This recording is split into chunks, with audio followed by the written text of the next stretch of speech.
All right, Coach. Hey, I really appreciate you. I appreciate everything you're doing for coaches, across the country here with this, all these clinic deals you've been putting together. It's my pleasure to be a part of it. Hopefully I give you some things today. If you're an offensive coordinator, you're a head coach that calls plays. I don't know that I'm going to give you anything that's earth shattering here, but what I've tried to do, I've done this for a couple of guys. They've asked is kind of what I call a coordinator school. So I kind of go through what I look for in the game planning process, how we kind of try to attack our opponent, how we try to organize our own offense as well. Before I get started, I give you my contact information so you have it. Feel free to email me if you have any questions. My Twitter's on there. If you don't already follow me on Twitter, please go ahead and do that. If you want more material, I do have material on CoachTube, quite a few things on CoachTube that you may find, may find interesting. I also have a book I came out with about 2 months ago called No Huddle, No Mercy. You can get that book at nohuddlenomercy.com, or you can get it on CoachTube as well.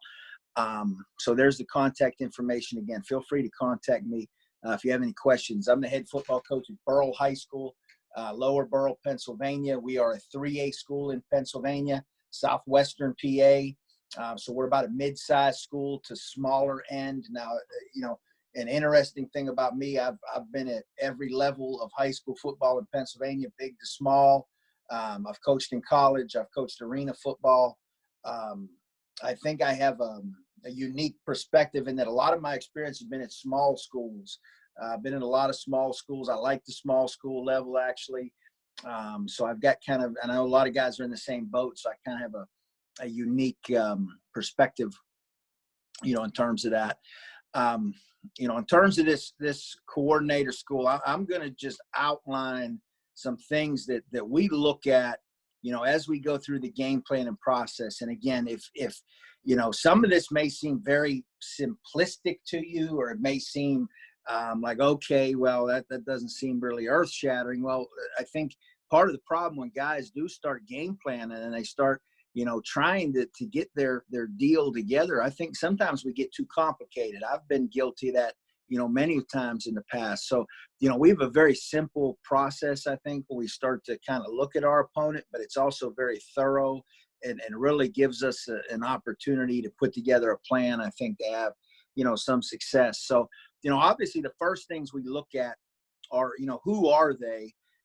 Meaning their structure. So we look at the defensive structure. Are they an even or an odd front? That's important to us. Are they an attack style front, or are they a read and react? What kind of deal are we getting, with the core up front? What can we expect? Coverage wise, are they an open or closed coverage team? Meaning they have one safety in the middle of the field. Do they have safeties on the hashes? Do they play split coverages? What do they like to do from a coverage standpoint? And then do they play any man under principles? So and with that said, we work that into our structure at practice schedule every week, whether we see it or not. But obviously, if they're a big man under team, we're going to spend more time on man under. But regardless, we're always going to spend some time on man under, in practice, just because, there's certain things we have in rubs and picks and things that we have to try to take advantage of some of those. So, we always want to have that kind of in our toolbox, to attack. We take a look at, and this is thank goodness, in this day and age, everybody's running a spread. When I first started doing this 20 years ago, there weren't a lot of spread teams in our area. There certainly weren't a ton of no-huddle teams. Now everybody seems to be kind of a no-huddle spread type thing, and that'll go back around, and everybody will be back in the wishbone and, compressed formations and things probably before long. But we try to get alignments to our base formations. So what we consider our base formations, we see how have they played previous opponents in the same formations. And it's as simple as we take a screenshot of those. So, we'll go through huddle, and anytime we see one of our base formations, and we actually will screenshot them. We'll compile a book of a bunch of pictures. Sometimes the pictures change, sometimes they don't. That's the great thing. So you flip through those and you see, well, they've not changed. We're in week 7 now. They've seen a 2x2 in 6 of those games. They played it exactly the same every single time. That gives us a really good indicator that we're probably going to get the same kind of alignments, same kind of leverage, same type of coverage against what we want to do. So we spend a lot of time on kind of seeing, how they're going to line up, off of what we're trying to do. We look at their adjustment to formations into the boundary. That's a big one. So we like the formation into the boundary. I think it gives zone teams a lot of trouble, particularly, zone teams will want to be a 4-2-5, and want to have that nickel player, that adjuster, whatever you want to call him, Sam, whatever you want to call that linebacker.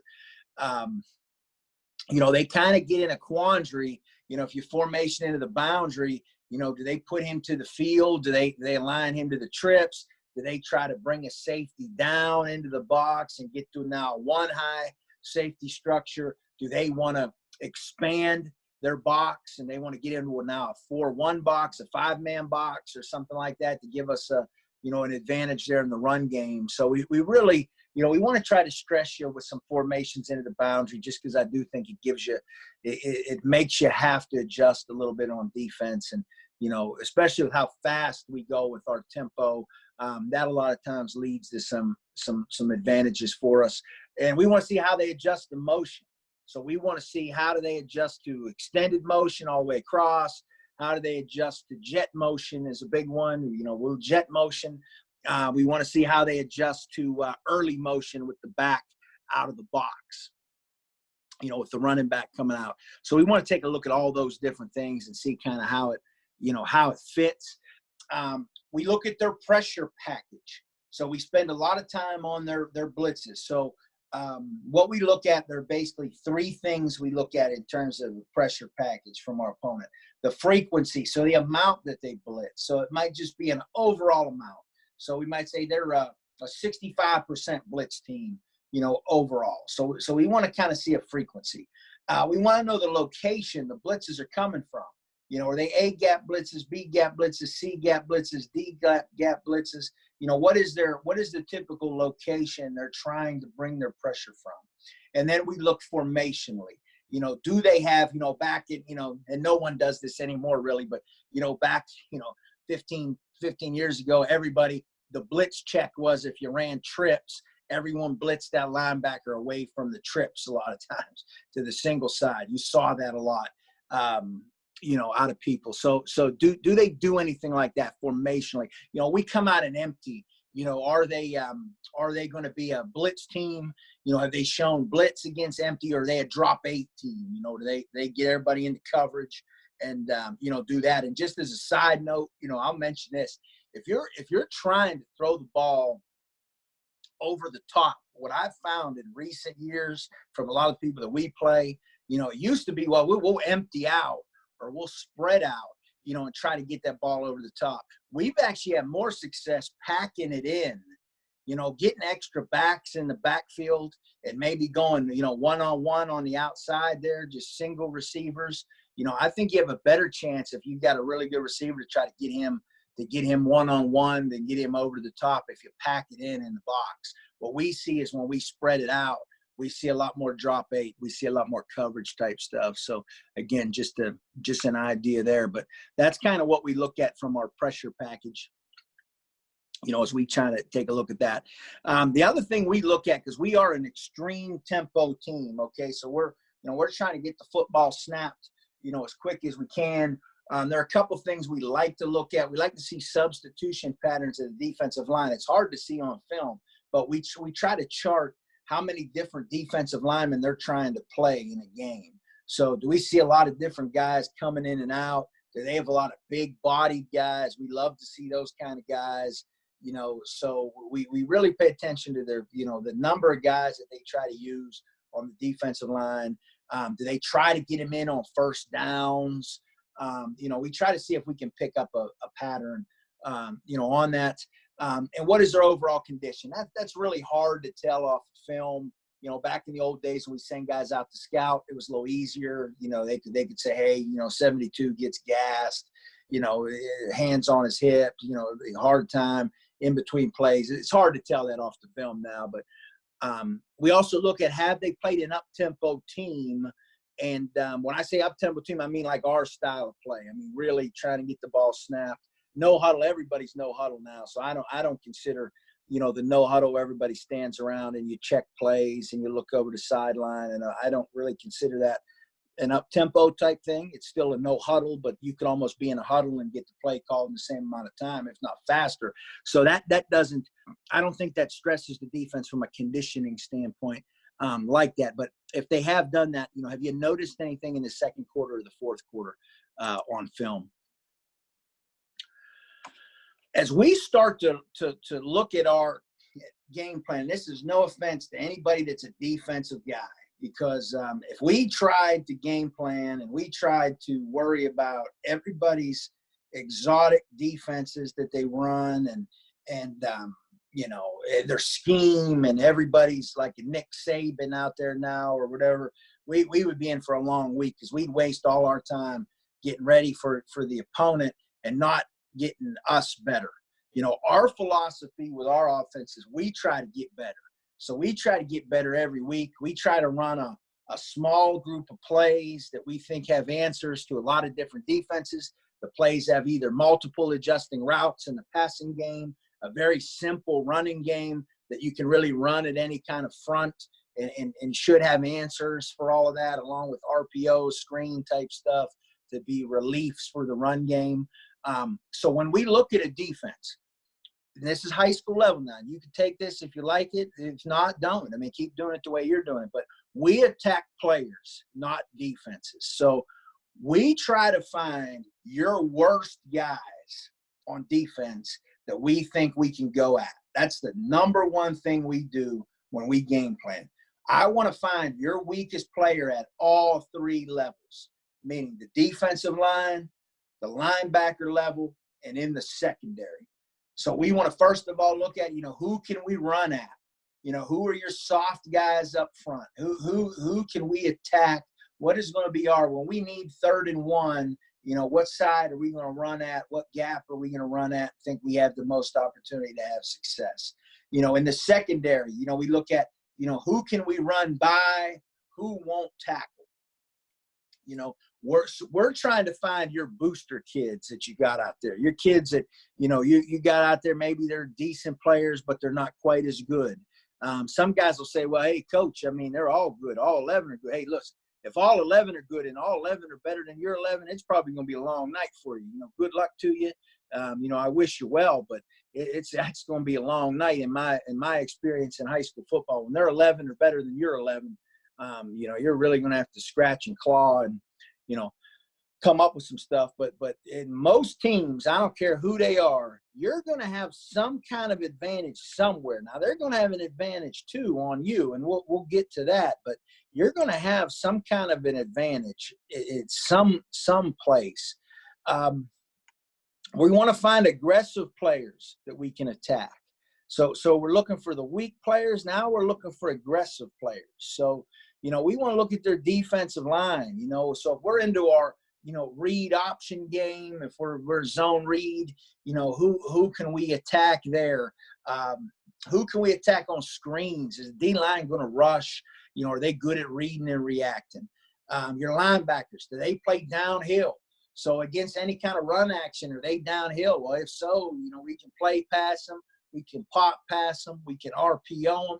You know, DBs, you have an aggressive DB who really, you know, he's driving on everything. As soon as the break point hits, you know, he's driving on the football. You know, can we double move him for a big play? And a lot of these, sometimes this might be the guy that's really, really good.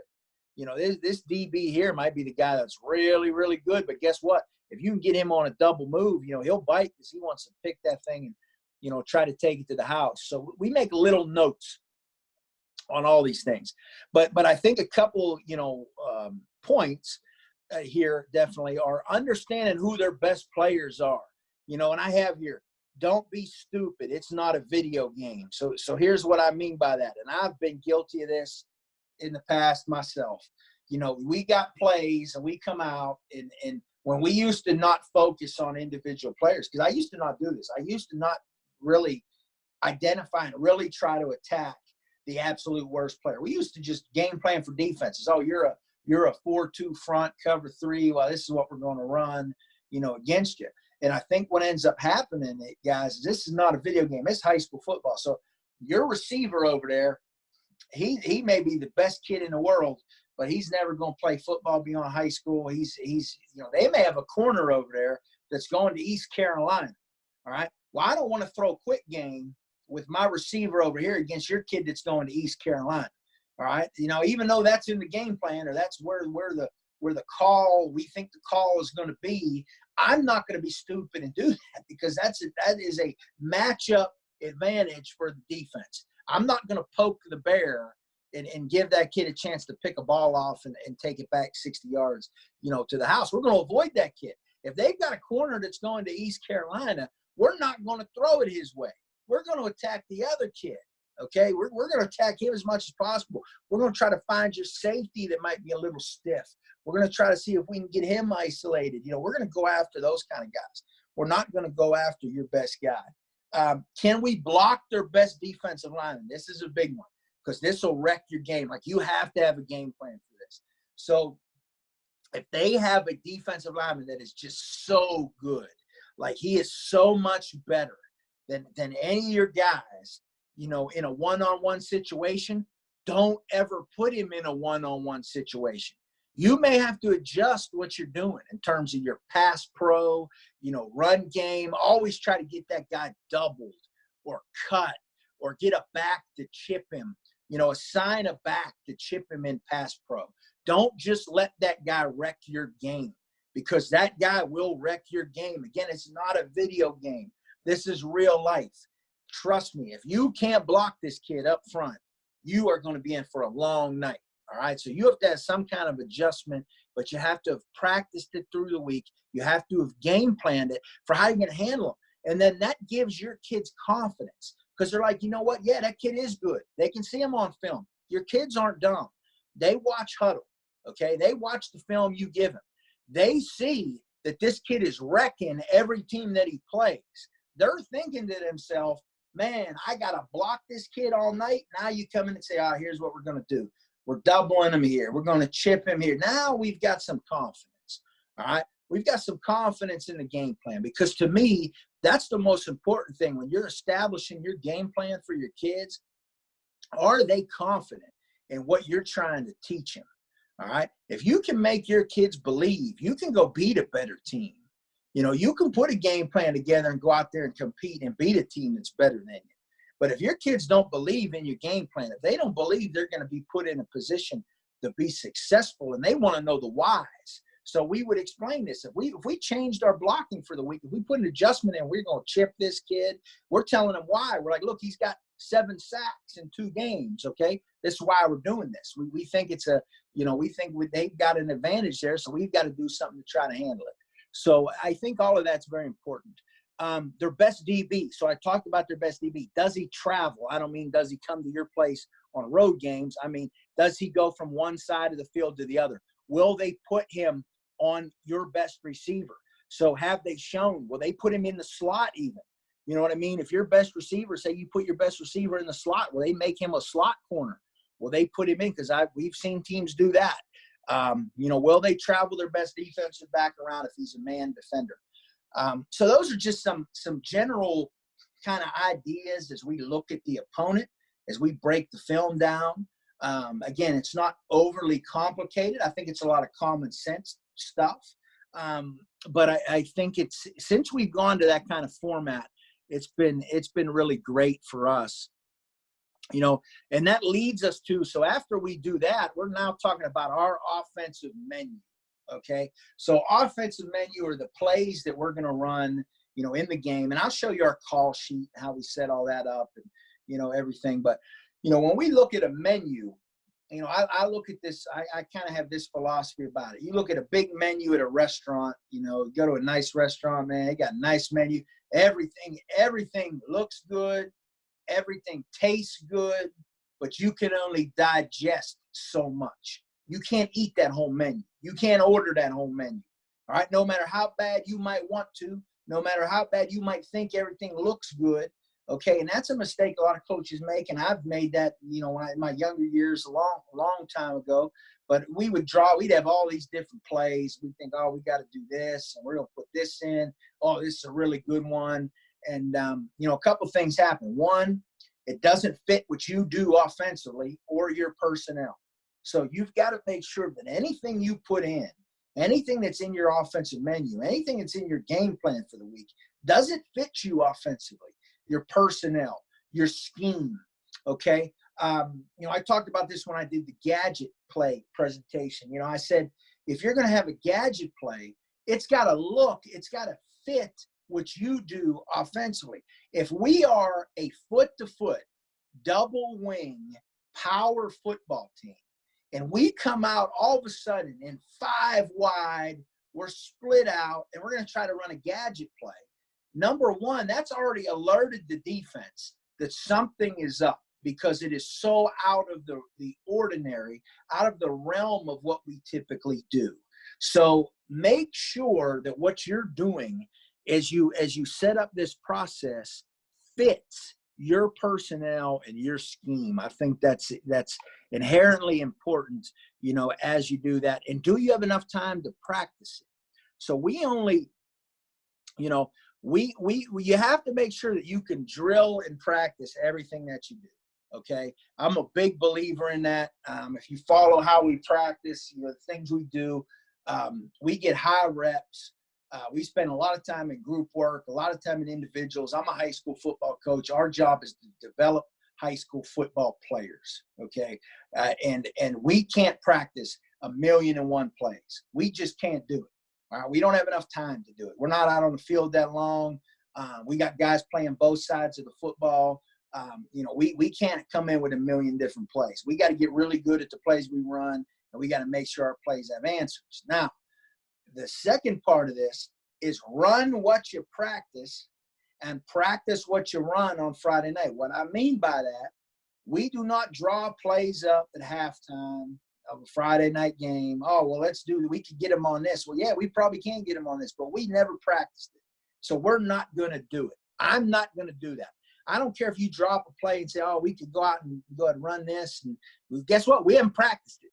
So I don't feel comfortable running it in the game. Okay. Whether it might work, it might be the best play in the world. We don't freestyle on stuff. We practice what we run, and we run what we practice. Okay. And in the other sense, I talked about gadget plays on one of these earlier. And when we practice those gadget plays, we run them. We're going to run them. We're not practicing all these plays, and then we're scared to run them in the game.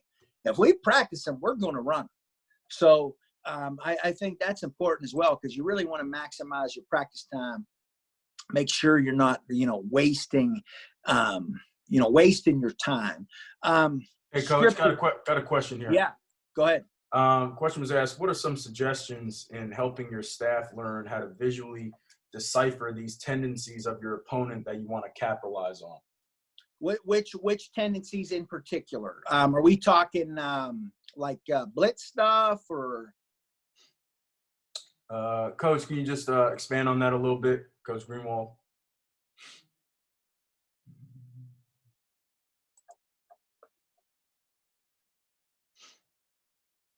Blitz tendencies, Coach. Mm-hmm.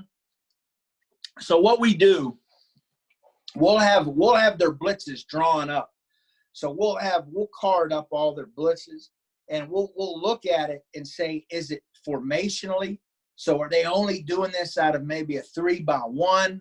Are they doing it in a certain area of the field? And that actually kind of plays right into this. I'm glad that, Coach brought that up, because that's a very good question. And it kind of parlays right into what I'm talking about next, because we look for the tendencies in these kind of areas. So in terms of scripting things, situational football, which I'm going to talk about, but field zones, area of the field that I'm going to go over. So some teams will only blitz, if they get you on the fringe of the red zone, they may be a real heavy blitz team. They may have a real heavy tendency. They want to try and knock you out of field goal range, something like that. Some teams are down and distance blitz heavy teams. Like they may never blitz you on first down, but they may blitz you on second down every time, or they may blitz you 65% of the time on third down. Or if it's third and 10, they don't blitz, but if it's 3rd and 5 or less, they have a heavy tendency to blitz. So we look for things like that. We don't try to overcomplicate it.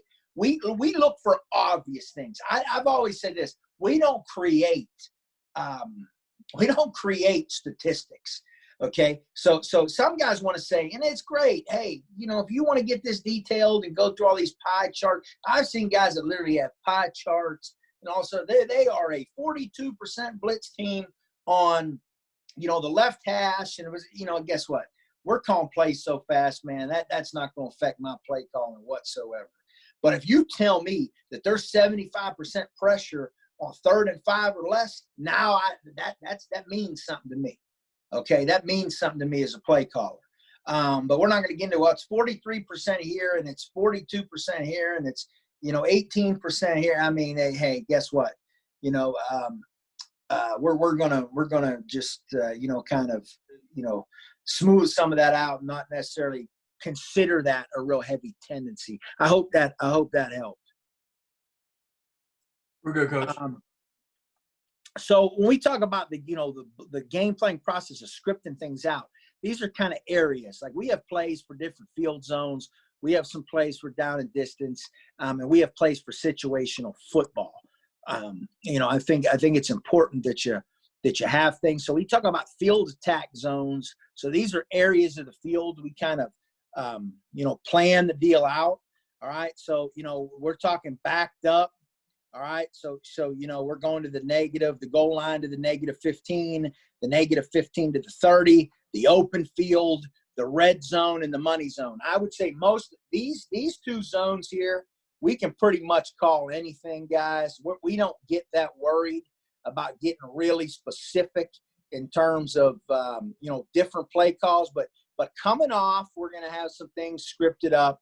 And then in the red zone, and then we call the money zone, short yardage. A lot of times these plays and our short yardage plays are very similar, in terms of what we might have, going into that week's game plan. So we talk situational football now. All right. I think this is very important. So, we'll have some situational categories built in where we have hash, down and distance, short yardage, long yardage. We'll have our exotics and gadgets in there. What I call sudden change, coming off of a turnover. We're always going to have plays and I'll show you how all those kind of fit in our call sheet. We'll have what we call sequential play calls. I'll go over that.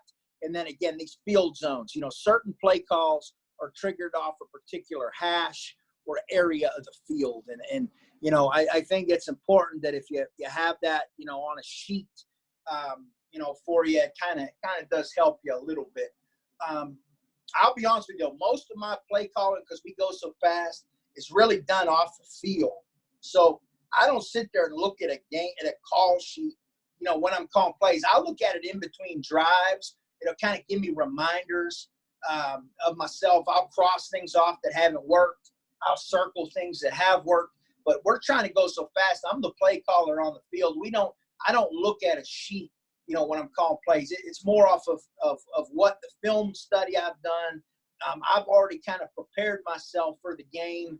Another thing I'll do as a play caller, you may find this helpful, on like Thursday night. So after we get done with practice early on Thursdays, I'll get on Thursday night. I'll obviously the call sheet and everything will be done by then, but I'll start watching like the last 2 games of our opponent, and I'll kind of go through and I'll call the game kind of in my mind how I would call it, against their defense, and kind of almost have a mock game myself with the huddle film. And I think that helps a lot of times, just to kind of be familiar with them again. And, it's really, really good. Now, what can be really, really good is if you ever have an opponent that you have a TV copy of one of their games, you can kind of, because that's just a real time kind of thing that goes through, man. If you can watch one of their games and do this kind of in real time as a play caller, it's kind of cool. I think it'll help you, help you as well, rather than just the huddle cut up film. But I know that's hard to do a lot of times. So one of the big, here's a big one, I think, for a lot of people. You talk about these scenarios, okay, these different situationals, down and distance. Third and long is always a problem for a lot of people, obviously, because third and long is not an easy scenario for any offense, to pick up first downs. But I think there's a couple different elements of it that make it difficult. You have to know, do you have two plays? Meaning, if you're the head coach, you decide that. Well, now you know in your mind, hey, you got two plays to pick up a first down. If it's 3rd and 18 and you get it to 4th and 7, if you get 11 yards on that play, you're going to be able to run another play to try to pick up a first down.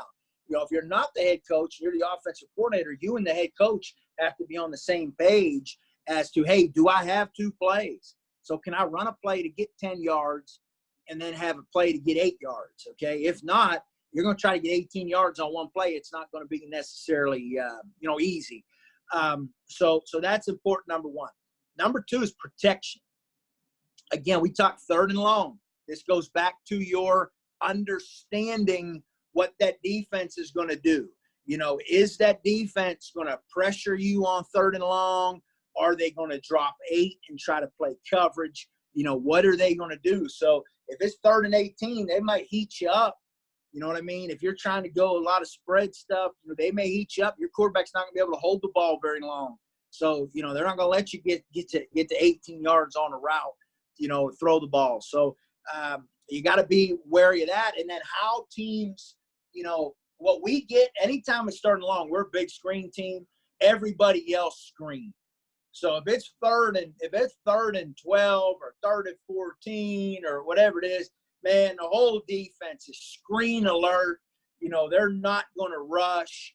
They're going to key everybody. They're going to really try to take your screen away. So, one thing we've run over the years, and this has been, we've done gadgety type things in these kind of scenarios, just to try to get it close. So that's one idea, where you might be able to get it close in that kind of scenario. What the other thing is, this has been the best third and long play for us over the last couple years. I mean, you can see this is really long yardage. All right. I mean, this is, we're in a really long yardage situation. So what we do here, let me see if I can get the drawing tool up. We'll get in our two-back stuff. All right. We'll get in our two-back. We block it different ways up front. But essentially what we're going to do, we're going to show our slow screen to the running back. All right. Because remember, they're all yelling screen, screen, screen. All right. So we're going to show slow screen to the back. In fact, we're even going to set. We're going to set and we're going to release, out here like it is a screen. And our quarterback's going to eyeball that initially. Everybody else on the backside, we're going to 2-count set. We're going to 2-punch set. We call it a 2-punch set. We used to count, but everybody counts different. So we actually get 2 punches in. So we're going to get 2 punches in, and then we're going to release. He's going to clear. He's going to clear. He's going to look for the rat, somebody coming through. Our H-back is going to settle in there, and then he's going to slip out. So we're going to show screen to the back to get these guys to flow, to show them what they want to see, and then we're going to come to the other. It's basically a double slow screen, but we're going to throw the football to the H-back here, and you'll see it. I'll show you a bunch of clips of it from last year, long yardage situations. It was a good play for us.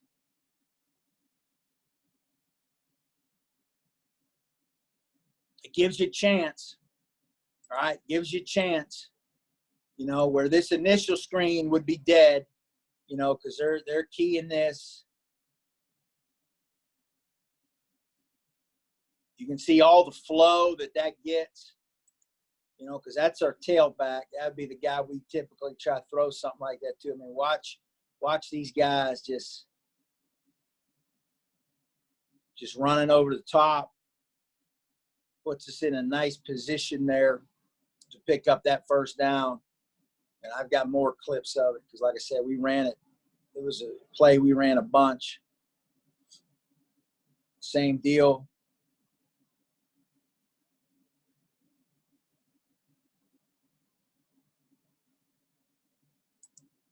And again, it gets us close. This is a good shot of it.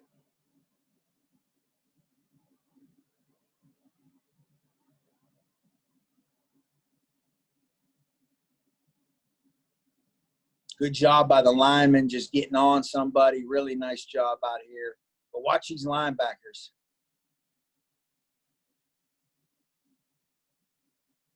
Everybody forgets about that H-back.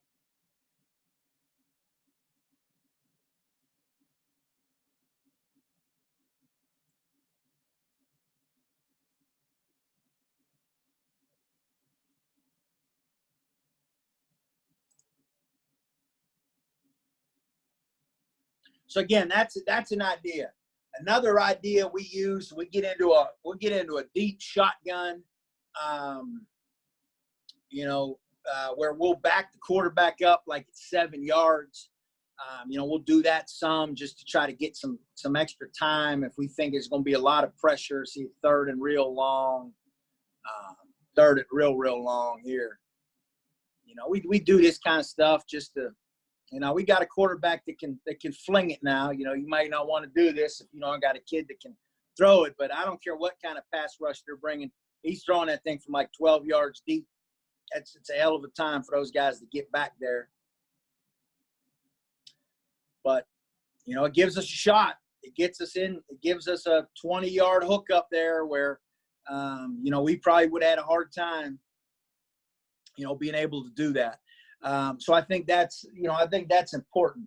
We'll talk about formations just briefly here too. So, when we talk about formations, we want to give some different exotic formations. We want to force defensive coordinators to, do what we call defend ghosts. So again, we're going to be very simple in terms of the number of plays that we run, but we want to give you a different presentation, different looks, that you have to prepare for. And we're going to build in motion to cloud reads, but we're also going to allow us to have different pictures, to steal different pictures of what the defense is going to do. So this is an example. This is the first play of the game, or first drive of the game deal. So we're going to do a couple things. So with this, we've done a couple things. We're empty. Okay, so we're empty. So number one, we're seeing how they're going to play us in empty. So we're stealing a picture of that. So, okay, what's their empty check going to be? How are they going to play us? The next thing we're looking at, really, we've been able to do is it's almost formation into the boundary as well. We've got 3 into the boundary. So we're kind of seeing how they were going to play a formation into the boundary potentially. And now we're going to jet motion. So we're going to jet motion on this play as well. By doing this with one snap, we've been able to kind of steal a glimpse into how are they going to align, what are they going to do versus all these different things. Now, the play we have called here, all right, we jet. This is actually our shallow screen. This is actually a screen. These guys are going to block. So we jet. He doesn't do a real good job of blocking there on that one, but he's supposed to block. So this is one of our – so it's a nice, easy play into the boundary. Things like this early in the game can really, you steal yards. That's a very safe play. We'll do a lot of things like that. But again, we've gotten 3 things out of this play, and really it's a scripted play. I mean, this is really a play that truly is scripted. We want to show all that so that we can really get a good picture of what we think the defense is going to do. Again, I talked a lot about formation in the boundary. We'll do that quite a bit. It's nothing, there's no rocket science to it, But again, if you're a zone team, that's just stealing. Like, I like those numbers a heck of – that's just a fast screen. I like those numbers a heck of a lot better than trying to run it in there, or try to throw the ball over the top against two high safeties. If you're going to do here's a good example. So here, okay, if you look at this, they've got 3 to the field here with 1 receiver. All right. They've got 3 into the boundary. We got 3 receivers. Now space is obviously compressed, but I obviously like the ability of and what we'll do, like if we throw a fast screen here, we'll go double this most dangerous guy and just go get the 4 or 5 yards we can get. We'll make these guys come down and have to tackle. All right. We'll go double that and get the yardage, get whatever yardage we can get off the most dangerous guy. I think that's important. We'll really go. I mean, that's 5 into the boundary.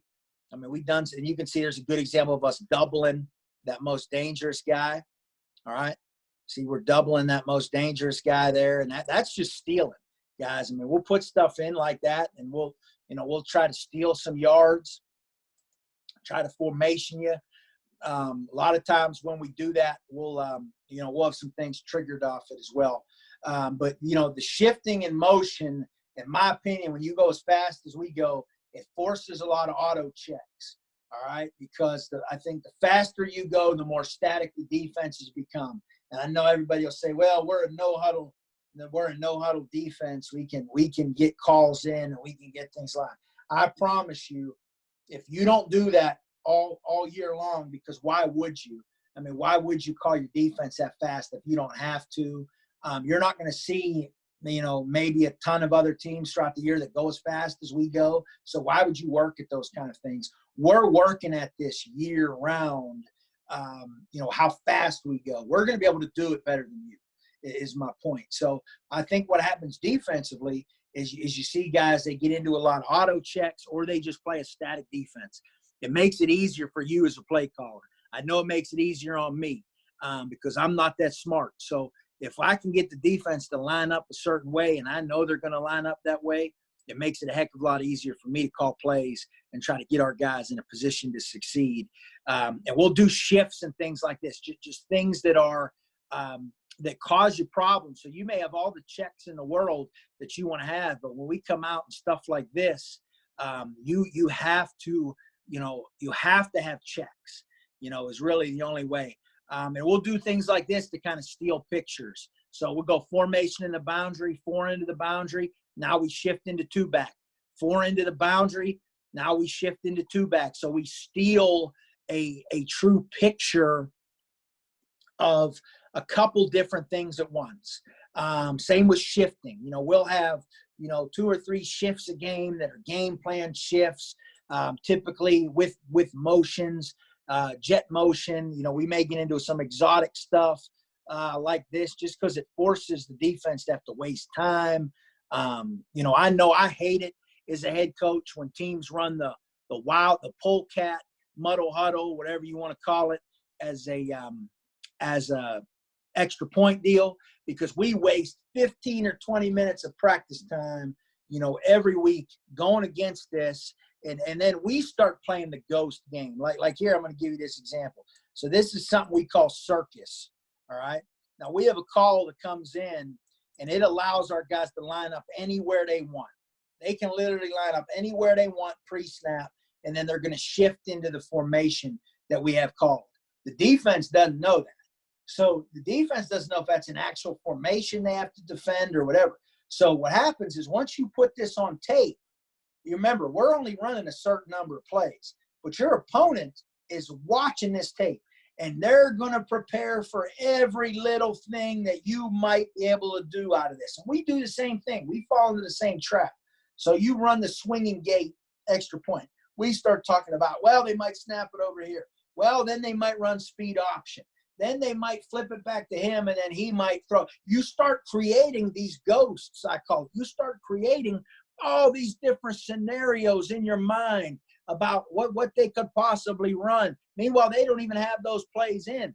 This right here, we don't even have a play. Like, this isn't even a play. We've wasted no time of our time putting something in, but you've got to get ready for it. So we try to do things like that, you know, to kind of, you know, make you have to adjust your practice time. You know, this kind of stuff is tough. I mean, look, defense is confused there. They're a zone team. We're going to put 4 into the boundary now. You know, do stuff like this, guys. I'm telling you, this is tough. I mean, it is not, especially if you're going to go fast. You know, if you're going to go fast and then all of a sudden you're doing some stuff like this, because you're probably going to see the static defense to start, and then once you shift, now they're going to start to really get confused, and you know they're trying to get into these different auto checks and you know things that they do. Drive starters. So you know, to get to drive starters are something that, again, I kind of showed you that with the empty set where we went empty. You know, we ran jet motion, and then we threw the shallow screen off it. That would be a situation of a drive starter. A lot of these formations in the boundaries might be drive starters. Some of these shifts, they're just good plays to get the ball out of your quarterback's hand, get some good confidence going. And a lot of times it's going to set up these sequence plays, you know, which I'll show you a little bit. Get your quarterback into a rhythm. Again, show different formations and motion. So this helps you get a picture of the defense. The other thing your drive starters do for us, I talked about, I'm not a big guy calling plays off of scripted paper, but I can script my drive starters, and what they allow me to do is break tendencies. So I can create tendencies through my drive starters that will allow me to break them later on. It might be a fast screen out of a certain formation that allows us later on to run a sucker play where we pump that and throw it over the top. So it's just a really good opportunity to try to create tendencies, you know, so that you can break them. You know, so, you know, little things like this are good drive starters. I mean, we just want to get the ball out, you know, get the ball out of the quarterback's hands, you know, get some good positive momentum going. I mean, stuff like that, stealing. You know, the more we can do stuff like that, you know, are just really positive for us. Here's another example. Here's another kind of probably unique thing about our offense that we went to. A lot of our quick game is actually technically illegal in a lot of ways, because what we've started to do is we'll have one receiver tagged on a route. Like this receiver is going to run a slant. Everybody else is just going to block. All right. Now, it doesn't get called because most of the blocks don't occur till after the ball's out of the quarterback's hands. So it's not something the refs generally pick up on, but he's going to slant. You can see them other guys are blocking. Now, they don't do a phenomenal job of it, but they get in the way enough. And we'll do that with, you know, we'll have, say we had a receiver here. Well, we'll run a quick out, and he'll run off and block, you know, or if it was a too high shell and they were both loose, you know, we may run him through the under coverage and block, and we may slant him under just like this. So we do a lot of this kind of stuff where it's kind of down the field screens in our quick game. It's really easy for your quarterback. I mean, it's catch and throw. But a lot of those kind of things would be on drive starters. So again, we shift out. This is just kind of showing you a progression of how we shift. Now we're into a, you know, just stealing. That's just, you know, try to steal yards, find ways to, you know, get the ball to your guys in a position to be successful. I do want to talk about sequences real briefly. And what I've got on this particular game, you know, they don't always work the way you want them to, but I just want to show you. So this was the first game from last year. Okay. So this was our first game of the 2019 season. And when we do sequences, it's going to be a specific odd formation or a motion that we haven't shown where we're trying to show the defense something that we're going to come back later on from the same area of the field and do something a little different. That's what I want you to see. So again, look at the down and look at the situation here on the field zone where we're at. All right, we're going to run this guy out of the backfield. We hadn't shown that. We throw a screen, simple, 2-on-2 blocking. We go run a little screen. All right, nothing's complicated about that. But okay, I want you to see something though. So okay, this guy's off. We screen. He's kind of hesitant. All right, he gets blocked, and it's a big game. Okay. We're going to come back later in the game, same area of the field, same formation. Now, what do you think we're going to do? Watch him now. Watch the corner now. He's going to come up because he already got beat on it once. Now, you can't make your guy any more open than that. You know, we drop it, it would have been a touchdown. Luckily, we won this game anyway. But, you know, that's just creating opportunities for your kids. I mean, that's as wide open as you're going to get in high school football. So again, and I wanted to show you just from one game, okay? Just one game. You know, we'll do things like this, all right? So we'll get in. We call that our scatter, all right? We'll get into this little scatter deal here. It's kind of our sugar huddle, and we'll burst out of it into different formations. Here we've got 5 into the boundary. We're going to throw a screen, all right? We come back later in the game, same area of the field, same everything. We do the same deal, all right? Now, this one doesn't end up working out in our favor either. But same deal, but you'll see again, it's open. We're going to take this guy, and we're going to run him right down the field here, and it's going to be a double pass. This kid ends up making a great play, tips it up in the air. He somehow jumps up. He's a good athlete. He actually tipped the pass, and it got picked. But if he throws it, this guy's open. We actually ran this in that all-star game, that USA Football all-star game I did this past year, and we hit it for a big play. We did the same thing. We threw the screen once, and then we came and we hit the double pass. So, again, it's a good deal. Try to put some things together. Kind of talked about the scatters a little bit. You know, I don't want to spend a ton of time on that. Are there any other questions, Coach, coming through? Not at the moment, Coach. Let me see if I can pull my I'll show you the call sheet. Let me see if I can pull the call sheet up. Because I'm probably pretty close on time now, right, Coach? You're good, man. Like I said, next one's at 11, so okay, we got some stuff to cover, man. By all means. Yeah, I just want to show the see if I got the call sheet here, where the call sheet is.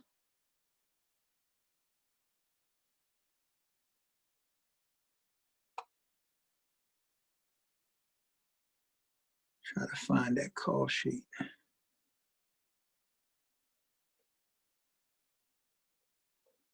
The call sheet should have been on there. Let's see.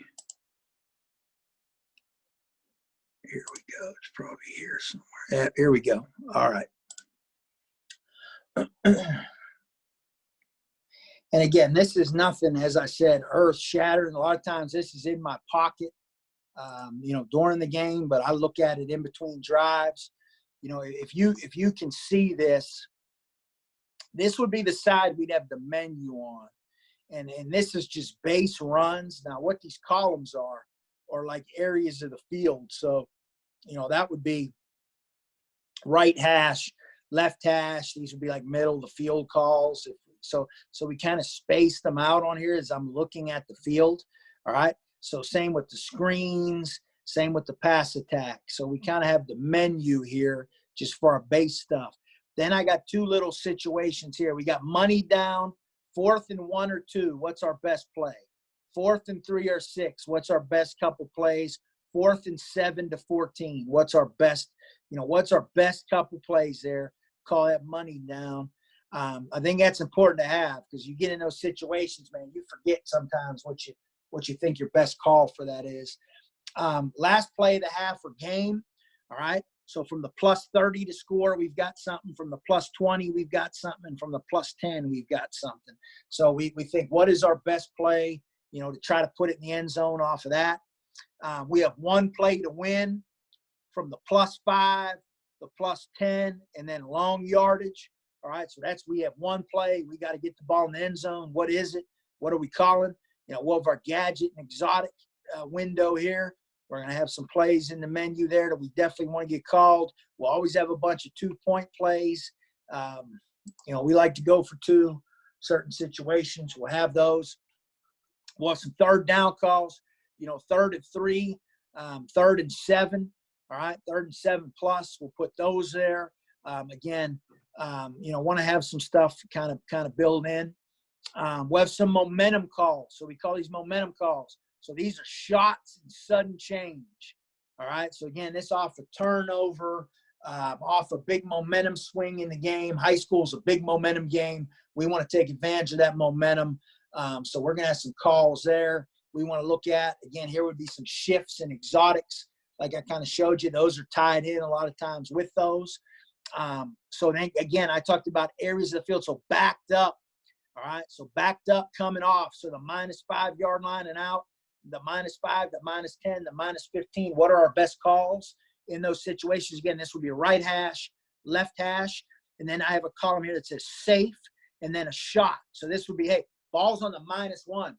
We want to play it safe, try to quarterback wedge it out of there. Do we want to, what do we want to do? Do we just want to get ourselves some room that if we have to punt, what are we going to do? And then we have one that says shot. That means we're going to take a shot down the field. We're going to max protect it probably and take a shot, one-on-one out on the perimeter. I mentioned a lot of times if you'll pack it in, you'll get one-on-one shots, on the outside, sometimes with your best receiver. So a lot of times we'll get in our short yardage deal, our multiple back set that we run, and we'll get that receiver one-on-one out there, and we'll go ahead and take a shot with him. I have 4 columns here. Okay, I have must calls. So these are plays that we absolutely have to call. And I'll cross them off after I call them. We want to see these. It may be formations. It may be a shift. It may be motion. Whatever it is, we got to call them. I want to see them, particularly in the first half. Must calls are usually first half calls. Again, the drive starters. I talked about drive starters. We'll have a little column of those. The sequence plays. All right. So the if-thens. We want to do this first to then come on back and hit them with this. We build those into this column along with what we call package plays. Package plays a little bit different. Package plays are plays that are run back to back off of one code word. So we'll create some tendencies. We'll create some things where we'll actually run plays that are actually building together that'll run one right off of another. Typically, a lot of times those are like a 3rd and 1. If we run a quarterback wedge and we pick it up, we may have something right off of that. So because that's a big momentum swing for the defense. So, they're all amped up. They're ready to go. It's 3rd and 1. We're under the center. We run a quarterback wedge and we get after it. Now we might come up on the next down. We get the first down. We might stay under the center. Now we might throw a double pass. We might sling that thing out there and hit them over top on a double pass or something like that. We might have packaged in.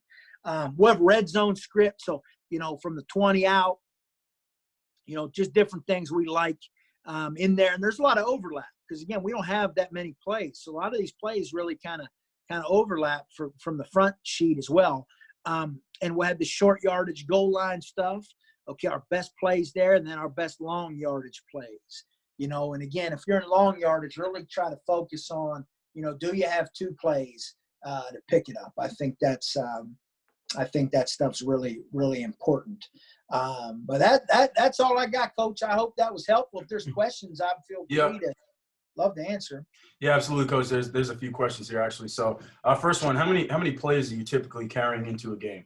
Okay, so we'll have last year, the whole year, we ran inside zone with a bunch of different variations. So we run insert, we run split zone, we run arc with pop passes, and then we've got a bunch of reliefs tagged to it. So things that are off the inside zone. That was a run play. We run outside zone. Now, when I say outside zone, we run a little bit of jet sweep. We actually didn't run the true outside zone with our back. So I guess that was the half of a run play. And then we actually ran counter, but we only ran counter to our right side because we had a freshman guard that was our right guard that didn't pull very well. We run GT counter. We actually ran it to the right. So we actually only ran like two run plays. Now, we have complementary run plays. So like 1 week we might have speed option. We might put in speed option as an answer or reverse or draw or there's things that we'll put in, week to week that are kind of like what we call complementary runs. So yeah, so any game we'll have 3-4 run plays. Pass game wise, we'll have about 6 or 7 plays that are dropbacks. And then I kind of showed you our quick game. We'll have 3 or 4 of those, so maybe about 10 pass plays, about 3-4 run plays. We'll always have 4 screens. We run the same screens. We just dress them up different ways. We're going to have 3 or 4 gadget plays, exotic type plays that we'll put in, and really that's it, Coach. I mean, that's what we try to get really, really good at those plays. How different are your game winner plays from your regular play calls, or are they just tagged for specific routes? And how often do you practice them? Oh no, they're base plays. I mean, all it is we just do the like I always tell guys this. So here's one. Like I coached at a school where we didn't have a kicker, so we always had to go for 2. So the thing I always said is, imagine we got to put ourselves in a situation where we score, and we're down by 1 or whatever it is, but we score to potentially go take lead, and our guys are really excited. We just scored, and we just get a 15-yard penalty. So now we better have a 2-point play from the 18-yard line. So you got to think about stuff like that. You know what I mean? You got to have what do you think is your best play to score? If you got to score from the 15 or the 18 or whatever it is, you don't have to create a new play. You just have to have something that you've practiced. And we practice that on Thursday. So we may say, hey, we got 1 play to score from the 10. This is the play. We got 1 play to score from the 5. This is the play. We're on the minus. We're backed up now. Then that's your gadgety type play. We call it loco. It's the when everybody runs, the crosser comes across, we throw it to him, he laterals it, then he can lateral it again. We practice that on Thursdays. We practice that every Thursday. That's more of a specific desperation. Hail Mary. We practice the Hail Mary on Thursday. That kind of stuff. So so we have stuff like that is specific, but most of the time it's a regular call. It's just one that we feel gives us the best opportunity to score. Are the shifts designed within the play, or is the shift a separate signal or call? No, the shift is built in. That's the secret. So when we teach it, the shift is all part of the play. Like the play might be called, one shift might be called Burger King. Another shift might be called Whopper. Another one might be Big Mac. So you just build off of one into the other, and it's all understood. I think that's what bogs guys down. They try to, like our motions and stuff. I'll be honest, our motion, we don't call motions or signal motion. They're built into the play. It's built into the play call, or the formation. So we don't have to get into having a bunch of tags or a bunch of words or signals for stuff. Gotcha. Any other questions, guys, for Coach? Coach, I think we're good. Do you want to throw up your contact information one more time? Yeah, let me pull that up again. And I really appreciate you guys hanging out with me this morning. I hope you got something for it. Really appreciate Coach for having me on. Coach.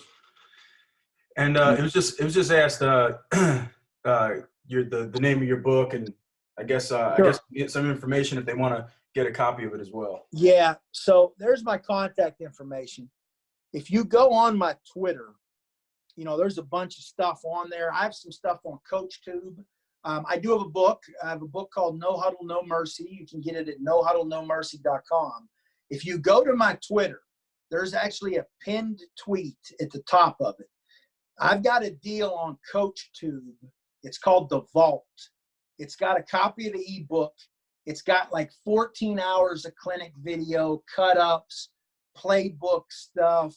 Just an amazing amount of – I'm just putting a ton of information in there with this whole shutdown. I've had extra time, so I've thrown that in there. That normally sells for $300.